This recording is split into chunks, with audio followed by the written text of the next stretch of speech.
here is a Valentine story. Ah, February. Love is in the air. Every year around this time, Americans flock to the nearest Walmart and spend their hard-earned money on stuff they don't need. According to the National Retail Foundation, Americans are poised to drop a cool $19.6 billion on Valentine's Day this year. But why? Where does this holiday come from, and why do so many people celebrate it? As it turns out, the truth about Valentine's Day is far more sinister than most people realize.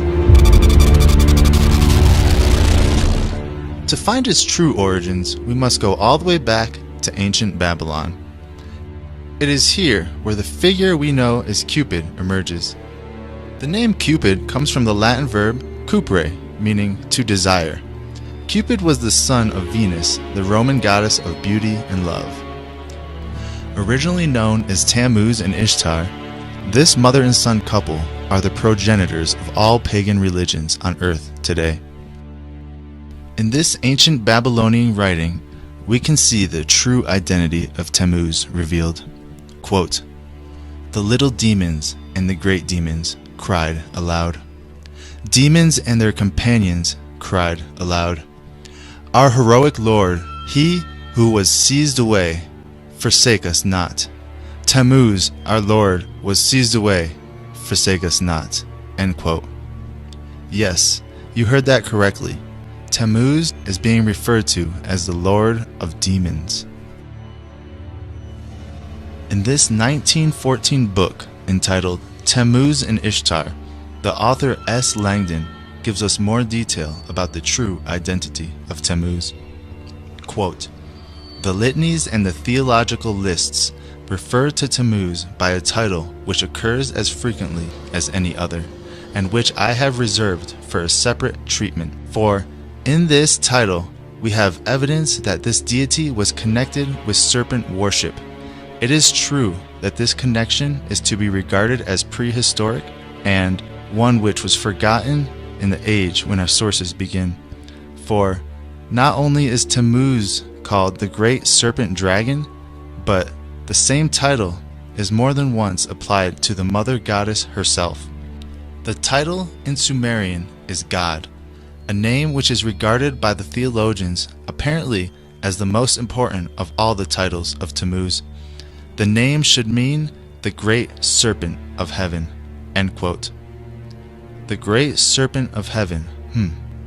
Where have we heard that before? Revelation chapter 12, verse 9. "And the great dragon was cast out, that old serpent called the devil and Satan, which deceiveth the whole world. He was cast out into the earth, and his angels were cast out with him." Mythology describes Tammuz as having both a cruel and a happy personality. He would use his invisible arrows tipped with gold to strike unsuspecting men and women, causing them to fall in love. He did not do this for their benefit, but to drive them crazy with intense passion and to make their lives miserable and laugh at the results. Famously, Tammuz used the love arrow on his own mother, causing her to fall madly in love with him. Mother and son got married, and the story of Cupid was born. Quote, "In Babylonian religion, the earth goddess was regarded as the mother and wife of Tammuz. That the son should be also the lover of the goddess is explained on the assumption that in ancient society the imperial power descended through the female line. In that case, the heir to a throne is the daughter of a king. To retain a throne, the son of a king must marry his sister, or, failing a sister, his own mother. In the Sumerian myth, we have both circumstances represented. In the Egyptian version, Isis is the sister of her husband Osiris. In Sumer, the original myth represented the mother goddess as the mother of Tammuz." End quote. Now, further down in the story, as Tammuz grows and becomes a man, Tammuz actually marries his mother, and they have a very sexual relationship. And that baby Tammuz and his mother Semiramis is where you get the story of Cupid. So now that we know where Cupid comes from, let's take a look at Valentine's Day itself. The association between mid-February and romance goes back to a pagan festival known as Lupercalia, likely honoring either Lupa, the she-wolf of Rome who suckled Romulus and Remus, or Faunus, their god of fertility. The festivities began with an animal sacrifice. Then the ritualistic slapping of young women with strips of the animal's skin and blood to bestow fertility for the coming year. Alberta Mildred Franklin writes this in her 1921 book entitled The Lupercalia. Quote, "These occasions are celebrated by the worshippers with extravagant orgies of mourning and of joy. In the death and the resurrection of the deity, the people find assurance of human immortality. Much of the homage offered by this agricultural people to its earth goddess consists of fertility charms to arouse the dormant powers of productivity or to secure rain for the crops. But often the goddess withholds her blessing and sends barrenness, blight, and pestilence upon her people. To avert these destructive forces and to set free all beneficent activities, the devotees resort to strange orgiastic practices. Often they seek to propitiate the dread goddess by the sacrifice of a human being." End quote. Most people are completely unaware of this link between human sacrifice and Valentine's Day. Let's continue. Pausanias, an ancient Greek geographer and historian, tells us that, quote, "A child was sacrificed, his blood sprinkled upon the altar, and his entrails tasted sacramentally by the priest. Thereupon, say the legends, he who had tasted the entrails was transformed into a werewolf for a period of 9 years." End quote. Werewolves, human sacrifice, incest, and orgies. These are all reasons why we should avoid celebrating Valentine's Day. But we're not done yet. As mentioned, the Romans celebrated Lupercalia to honor the hunter god Lupercus. To the Greeks, from whom the Romans had copied most of their mythology, Lupercus was known as Pan, the god of light.